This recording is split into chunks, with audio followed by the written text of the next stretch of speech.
سلام كم يصنحوا تصافتواتن كبراتن تخطاتل تدبي تي في نسعة زدالنا لكم حصرتن وانا زيناتات زينا لكم قريبنا لنا كتكتاتلنا عدمنايو بكندي ارسنه تصاتهم كنفلم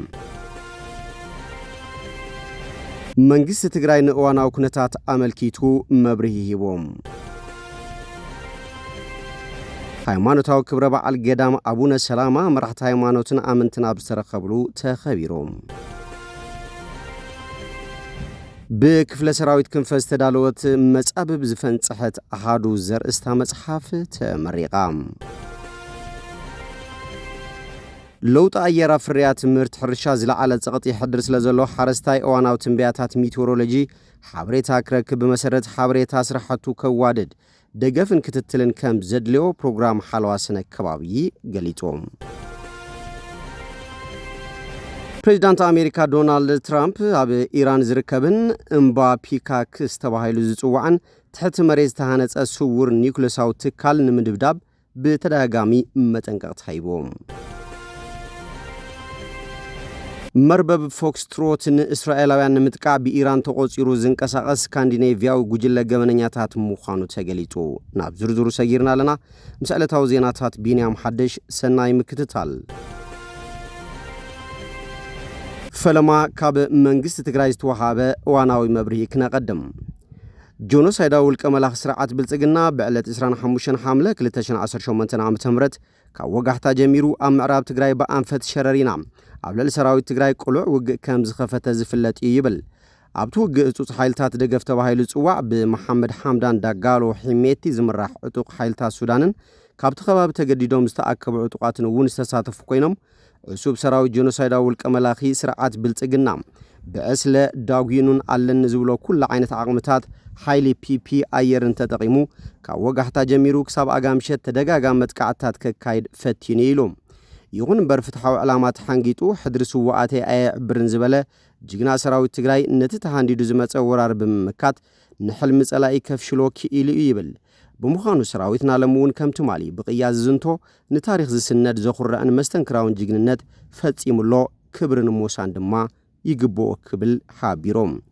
እቲ ተዳጉኑ ዝኣተወ ዕሱብ ሰራዊት ብልጽግናን መሻርክቱን ንምርኣዩ ብዝሐዝን መንገዲ ዝሃለቐ ኮይኑ ሕጂ ትካላት ጥዕና ምዕራብ ትግራይ ጎንደርን ከባቢውን ብውጋት ጸላእቲ ዓብለቕለቕ ኢለን ይርከባ ነዚ ስዒቡ ኣብቲ ከባቢ ዝተፈጠረ ምድንጋጽ ንምሽፋን ብዙሓት ውጋት ብኣውሮፕላን ተጻዒኖም ናብ ካልኦት ከባብታት ኢትዮጵያ ተወሲዶምን ይውሰዱለውን ኢሉሎም ብልጽግና ንህዝቢ ትግራይ እንተየብረሰ ፈጺሙ ክድቅስ ኣይኽእልን ብምዃኑ ትማሊ ዝፈተኖ ብዕስለ ዝተሰነየ ወራር ኣብ ዝኾነ እዋን ብዝኾነ ኣንፈት ዝክቕጽለሉ ከም ዝኾነ ኣየጠራጥርን ህዝቢ ትግራይ ድማ ህልውንኡን ድሕንነቱን ላዕላውነቱን መሰል ዓርሶ ውሳንኡን ናይ ምውሓስ ሕጋውን ተፈጥራውን መሰል ኣለዎም ስለዚ ኣብ መንጎ ምብራስን ምህላውን ኣብ ዝካየድ ግጥም ዓወት ናይ መን ምዃኑ ዓለማዊ ተመክሮ ኾነ ናይ ባዕልና ታሪኽ ህያው ምስክር ይክብል ገሊጽሎም ሃይማኖታዊ ክብረ በዓል ገዳም አቡነ ሰላማን ቅድስት መስቀል ክብራን መራሕቲ ሃይማኖትን አመንትን አብስተረኸብሉ ብዝለዓለ ድምቀት ተኸቢሮም ገዳም አቡነ ሰላማ ኣብ ጽምዋን ሰሓባይ ተፈጥሮኣዊ አቀማምጣ ዝተገደመ ኮይኑ ኣብ ውሽጡ ዕድመ ጸገም መዛግብትን ድርሳናት ታሪኽ ዝወነነ በሃይማኖታዊ ቅርስታትን ንዋየ ቅዱሳትን ዝደመቀ ብምዃኑ ንሃወጽ ተመራጽ ስፍራ ምዃኑ ተሳተፍቲ ክብረ በዓል ገሊጾም ጸጋታት እቲ ገዳም ዳግመ ህንጸትን ሕውየትን ትግራይ ንምውዓል ዝርግሐ መሰረተ ልምዓት ምጥያሽ ማእኸላት ቱሪዝምን ቀዳምነት ይብካ ምስራሕ ከም ዘድልማ ተሓቢሩ እዮም ጆኖሳይዳዊ ኩናት ትግራይ ኣብ ልዕሊ ታሪኻውን ሃይማኖታውን ጸጋታት ትግራይ ዘብጽሖ ዕንወት ኣብ ባህላውን ተፈጥራውን ትውፊታት ዝገደፎ በሰላት ተረዲኻ ባህላውን ሃይማኖታውን ክብርታቶም ብምዕቃብ ንዳግመ ህንጸትን ሕውየትን ትግራይ ንምውዓል ክስራሕ መራሕቲ ሃይማኖትን አመንትን ጸዊዖም ተንቤንን ከባቢያን ካብ ከውሑ ተፈልፊሎም ዝተሃነጹ ውቁር ኣብያተ ክርስቲያናት ማእኸል እምቢታን ጅግንነትን ደሚቕ ታሪኽ ዝተፈጸመሎም ስፍራታት ብተፈጥራዊ ጸጋታት ብዕንቁታት ባህልን ካልኦት ትውፊታትን ዝደመቐ ክላስተር ከም ዝኾነን እዞም ጸጋታት መስሕብ ቱሪዝምን ንዳግመ ህንጸትን ሕውየትን ንምውዓል ይስራሕ ከም ዘሎ ድማ ቢሮ ባህልን ቱሪዝምን ትግራይ ኣፍሊጦም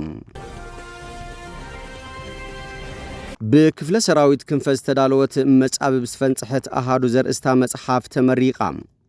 اتالوم 27 حمله 2018 عام تمرز تمرقت مصحف اوعلوتات كبرتاتن جግንነትን كفل سراويت كنف مسرت زغبرت مخانا نتا مصحف زصحفن زدالون تغدالاي لገሰ በርሀ ገሊጾም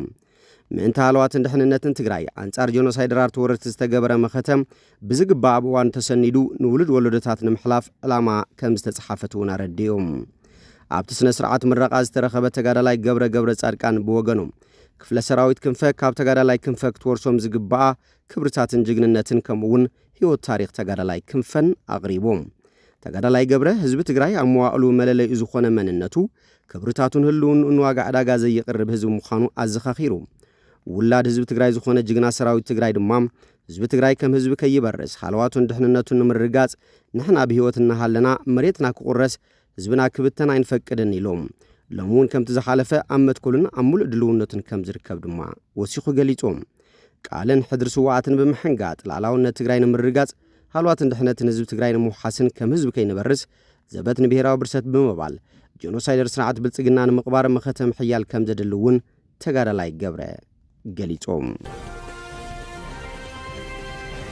ለውጥ ኣየር ፍርያት ምህርቲ ሕርሻ ዝለዓለ ጸቕጢ ይሕድር ስለ ዘሎ ሓረስታይ እዋናዊ ትንበያታት ሚቴዎሮሎጂ ሓበሬታ ክረክብ ብመሰረት ሓበሬታ ድማ ስራሕቱ ከዋድድ ደገፍን ክትትልን ከም ዘድልዮ ፕሮግራም ሓለዋ ስነ ከባቢ ገሊጾም እዚ ዝተገለጸ ለውጥ ኩነታት ኣየር ኣብ ሕርሻ ዝሕድሮ ጽዕንቶን ኣብ ተኣላልዩ ኣመልኪቱ ካብ ጣብያታት ወለልን ሚሓን ዝመጹ ሓረስቶት መናእሰይ ደቂ ኣንስትዮን ሰሙያ ሕርሻን ብፕሮግራም ሓለዋ ስነ ከባቢ ስልጠና ኣብ ዝተዋሃበሉ እዋን እዮም ኣብ ዘፈር ቁጠባ ገጠር ልምዓት ወረዳ ላዕላይ ማጨው ኣተሓባሪ ከይዲ ስራሕ ዝራእትን ሆልቲካልቸርን ኣይቶ ወላይ አብርሃም ሕብረተሰብ እዋናዊ ትንበያታት ሓበሬታታት ሚቴዎሮሎጂ ክፈልጥ ብዋናነት ብብርኪ ዓለም ዘጋጥም ዘሎ ለውጥ ኣየር ግንዛቤ ሒዙ ኣብ ስራሕቲ ሕርሻውን ከይዲ መፍራይነቱን መሰረታዊ ዝኾነ ፍታሕ ዝረኽበሉ ኣንፈት ንምፍጣር ምዃኑ ገሊጾም ኣብዚ ክራማት ገጢሙና ዘሎ ምቁራጽ ዝናብ በቲ ዝመጸናዮ መንገዲ ምኻድ ዘየዋጽ ምዃኑ ተረዲእኹም እዋናዊ ዝኾነ መፍትሕታት ክተቐምጡ ተባሂሉ ትጽቢት ይግበር ዝበሉ ኣይተወላይ ለውጥ ኣየር ፍርያት ምህርቲ ሕርሻ ዝለዓለ ጸቕጢ ይሕድር ስለ ዘሎ ሓረስታይ እዋናዊ ሓበሬታታትን ትንበያታትን ሚቴዎሮሎጂ ክረክብ ክንሰርሕን ዝሓሸ ምህርቲ ክረክብ ናይ ጠላ ዓቀብቲ ስራሕቲ ክጠናኸር ማይ ምእላይን ዝነጠበት ማይ ናብ ግራት ክትእቱን እንተበዚሑ ድማ ናይ ምጽፋፍ ስራሕቲ ክሰርሕ ሚቴዎሮሎጂ ዝህቦ ትንበያ ብምድማጥ ተግባራዊ ክትገብሩ ትጽቢት ይግበር ኢሎም ኣተሓባሪ ፕሮግራም ሓለዋ ስነ ከባቢ ኣይተ ሃይለ ስላሴ ፍስሓ ከም ዝገለጽዎ ድማ ለውጥ ኩነታት ኣየር ኣብ ሕርሻ ዘብጽሖ ዘሎ ጸገም ተረዲና ሃብቲ ተፈጥሮ ብምክንኻን ዝትከሉ ዘሎ ፈልስታት ብምክንኻን እቲ ከባቢ ካብ ምንኽኻእ እንስሳት ናጻ ብምግባር ደን ብምስፋሕን ዘጋጥም ዘሎ ብኽለት ምዝባዕ ኩነታት ኣየርን ብምክልኻል ብቐጻሊ ምህርቲ ሕርሻ ዝስነሉ ባይታ ክተተግብሩ ይግባእ ክብሉ ገሊጾም ከም ጸብጻብ ሓበሬታ ንርክብን ወረዳ ላዕላይ ማጨው ፕሬዚዳንት ኣሜሪካ ዶናልድ ትራምፕ ኣብ ኢራን ዝርከብን እምባ ፒካክስ ተባሂሉ ዝጽዋዕን ትሕቲ መሬት ዝተሃነጸ ስውር ኒኩለሳዊ ትካል ንምድብዳብ ተደጋጋሚ መጠንቀቕታ ሂቦም ኣብዚ እምባ ሓድሽ ህንጸት ይካየድ ከም ዘሎ ዘርእዩ ኣሳእሊ ሳተላይት ኣብ ቀረባ ግዜ ተዘርጊሖም ኣለዉ እምባ ፒካክስ ካብቶም ምስ ኒኩለሳዊ መደብ ኢራን ርክብ ዘለዎም ኮይኑ ክሳብ ሕጂ ብኣሜሪካን እስራኤልን መጥቃዕቲ ዘይተፈጸመሎም ውሑዳት ቦታታት ሓደ እዩ ኢራን ዝኸዘነቶ ብላዕለዋይ ደረጃ ዝበልጸገ ዩራኒየም ኣብኡ ከም ዝርከብ ዝገልጹ ዘይተረጋገጹ ሓበሬታታት ኣለዉ እዚ ዩራኒየም እዚ ንኒኩለሳዊ ኣጽዋር ንምስራሕ ዝተወሰነ ምስጥራይ ጥራይ እዩ ዝተርፎም ትራምፕ ብ21 ሐምለ ንጋዜጠኛታት ኣብ ዝሃቦ ቃል ነቲ ከባቢ ኣብ ቀረባ ግዜ ብኸቢድ ክንድብድቦ ኢና ኢሉሎም ብ28 ሐምለ ድማ ኣብ ፒካክስ እንታይ ይካየድ ከም ዘሎ ብንጹር ፈልጥ እዮም ስምዕ እንተዘይጌርና ነቲ ትካል ክነጥፎ ኢና ክብል ተዛሪቦም ወሃብ ቃል ሚኒስትሪ ወጻኢ ጉዳያት ኢራን እስማዒል ባቃኢ ብ22 ሐምለ ቋጽራ ፈረንጅ ብዝሃቦም መልሲ ኣብቲ እምባ ዝኾነ ኒኩለሳዊ ንጥፈታት ኣይካየድን ኢሎም ንመጠንቀቕቲ ኣሜሪካ ድማ ንጥፋኣትን ዕንወትን ዝተመሃዘ ምስምስ ክብል ገሊጽዎም ቢቢሲ ቬሪፋይን ቢቢሲ ኣገልግሎት ፋርሲን ምስ ሰሙያ ብምዝርራብ ምስልታት ሳተላይት ብምትንታንን ብዛዕባ ዝትካልን ዘስዕቦ ሰዓቤንን ነዚ ስዕብ ጸብጻብ ኣዳልዮም እዮም ኡኤ ኮላንግ ውትርጉሙ እምባ ፒካከስ ወይ ከዓ ኳላንግ ኣብ ደቡባዊ ሸነኽ ናይቲ ዝዓበየ ኒኩለሳዊ ትካል ኢራን ዝኾነ ናታንዝ ይርከብ እቲ ኣብ ናታንዝ ዝርከብ ትካል ኣብ 2025ን 2026ን ብኣሜሪካን እስራኤልን ተደብዲቡ ነይሩ እዚ ኣብ ውሽጢ እምባ ፒካክስ ዝርከብ ትካል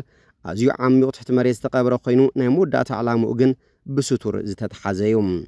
ብመሰረት ትንተና ናይቲ ኣብ ኣሜሪካ ዝመደበሩ ትካል ስነ ፍልጠትን ኣህጉራዊ ድሕነትን ኢራን ነቶም ናብ ትካል ዝእቱ ክልተ ናይ ምብራቕ መተሓላለፍታት ወይ ከዓ ገለርያታት ብኸፊል ዓጽያቶም ኣላ ኣብ ዝሓለፈ ዓመት ኣብቲ ቦታ ቀጻሊ ናይ ህንጸት ንጥፈታት ክካየድ ተዓዚብና ኣለና ይብል ስፔንሰር ፍራንጋሳ ካብቲ ትካል እትስራሕ መብዛሕቱ ኣብ ውሽጣዊ ኩዕታነት ትካል ካብ መጥቃዕቲ ኣየር ንምክልኻል ዝኽእል ናይ ምጽናዕ ስራሕትን ዘተኮረ ይመስል ክብል ወሲኹ ገሊጹ እቲ ትካል ኣብ ውሽጢ እምባ ዝተሃነጸሉ ምኽንያት ካብ ኣየር ዝፍነው መጥቃዕትታት ንምክልኻል ኮይኑ ብገምጋም ተንተንቲ እቲ ማእኸላይ ክፍሊ ናይቲ ትካል 100 ሜትሮ ዝኸውን ትሕቲ መሬት ይርከብ እዚ ድማ ካብቶም ኣሜሪካ ዝሓለፈ ዓመት ብናይ ባንከር በስተር ቦምባታት ዝደብደበትሎም ኒውክለሳዊ ትካላት ፎርዶን ናታንዝን ዝያዳ ዓሚቑ እዮም ናይ ኣሜሪካ GBU 57 ዝዓይነቱ ቦምባ 13,000 ኪሎ ግራም ክብደት ዘለዎ ኮይኑ ክሳብ 18 ሜትሮ ዝዕምቆቱ ኮንክሪት ወይ ድማ 61 ሜትሮ ዝዕምቆቱ መሬት ሰንጢቑ ናይ ምእታው ዓቕሚ ኣለዎ ይኹን እምበር ሰሙያ ከም ዝሕብርዎ ኢምባ ፒካክስ ብምሉእ ንምዕናው ኣጸጋሚ ክኸውን ይኽእል እዮም ኣብ ዩኒቨርሲቲ ሳውዝ ፍሎሪዳ ተመራማሪ ኣርማን ማሕሙድያን ሰርሲሩ ናብ ውሽጡ ዝኣቱ ቦምባታት ተጠቒምካ ንኹሉ ትሕቲ መሬት ዘሎ ክፍልታት ምዕናው ኣዝዩ ከቢድ እዩ ይብል መርበብ ፎክስትሮት ንእስራኤላውያን ንምጥቃዕ ብኢራን ተቖፂሩ ዝንቀሳቐስ ስካንዲኔቪያዊ ጉጅለ ገበነኛታት ምዃኑ ተገሊጾም ናብ ሓደ ኣደናቂ ስርሒት ይኸይድ ኣለኹ እዚ ዮሃንስ ናትላንድ ዝተባሃለ ወዲ 19 ዓመት ኖርዌጃዊ መንእሰይ ናብ ዓዲ እንግሊዝ ቅድሚ ምጓዓዙ ንመጻምርቱ ዝለኣኸላ ሓጻር መልእኽቲ እያ ብ19 መጋቢት 2025 ቋፅራ ፈረንጂ ናትላንድ ኣብ ሰሜናዊ ዓዲ እንግሊዝ ከተማ ሃደርስፊልድ ኣብ ዝርከብ ሆቴል ክልተ ጠበናጁ 19 ጥይታትን 200 ፓውንድን ሒዙ ተታሒዙ ኣብዛ ሰሙን እዚኣ ቤት ፍርዲ ብሪጣንያ እቲ መንእሰይ ምስ ኢራን ርክብ ካብ ዘለዎ ስዊድናዊ ጉጅለ ገበነኛታት ትእዛዝ ተቐቢሉ ሰብ ንምቕታል ውዲት ብምእላሙ ገበነኛ ኮይኑ ረኺብዎሎም እዚ መርበብ ፎክስትሮት ተባሂሉ ጽዋዕ ንመንስያት ከም ቀንጸልቲ ብምጥቃም ዝፍለጥ ጨካን ጉጅለ እዩ ትካል ፖሊስ ኣውሮፓ ዩሮፖል ነዚ ተርእዮ እዚ ዓመፅ ከም ኣገልግሎት ክብል እዩ ገሊጹዎ ዘሎ ናትላንድ ኣብ ብሪጣንያ ንመን ንምቕታል ተቖፂሩ ከም ዝነበረ ክሳብ ሕጂ ንጹር ኣይኮነን ይኹን እምበር ዝኹዕሶ እግሪ ዝፈቱ ዝነበረ መንእሰይ ብኸመይ ምዝ ጉጅለ ተጸንቢሩ እቲ ኩርዲሽ ፎክስ ተባሂሉ ጽዋዕ መራሕ መርበብ ፎክስትሮት ራዋ ማጅድ ከመይ ገይሩ ንመንእስያት ኣውሮፓ ንጥፍኣት ይጥቀመሎም ኣሎ ምስ መንግስቲ ኢራን ዘለዎ ርክብከ እንታይ እዩ ናትላንድ ኣብ ብሪጣንያ ቅድሚ ምትሓዙ ሓደ ሰሙን ኣቐዲሙ ምምሕዳር ዶናልድ ትራምፕ ኣብ ልዕሊ ኢራን ናይ ዝኽተሎ ዝለዓለ ጸቕጢ ኣካል ብምግባር ኣብ ልዕሊ መርበብ ፎክስትሮትን መራሒኡ ራዋ ማጅድን ማዕቀብ ኣንቢሩ ነይሩ ሚኒስትሪ ገንዘብ ኣሜሪካ ብዘውፅኦ መግለጺ ፎክስትሮት ምስ ሚኒስትሪ ስለያ ኢራን ተሓባቢሩ ከም ዝሰርሕ ድማ ኣፍሊጦም ብተማሳሊ መንግስቲ ብሪጣንያ እውን እዚ ጉጅለ ኣብ መላእ ኣውሮፓ ኣብ ዝፍጸሙ መጥቃዕትታት ኢድ ስለ ዘለዎ ማዕቀብ ኣንቢሩ እዩ ትካል ስለያ እስራኤል ሞሳድ ዘውፅኦ ጸብጻባት ከም ዝሕብርዎ ራዋ ማጅድ ንእስላማዊ ሪፐብሊክ ኢራን ይሰርሕ ኣሎ ይብል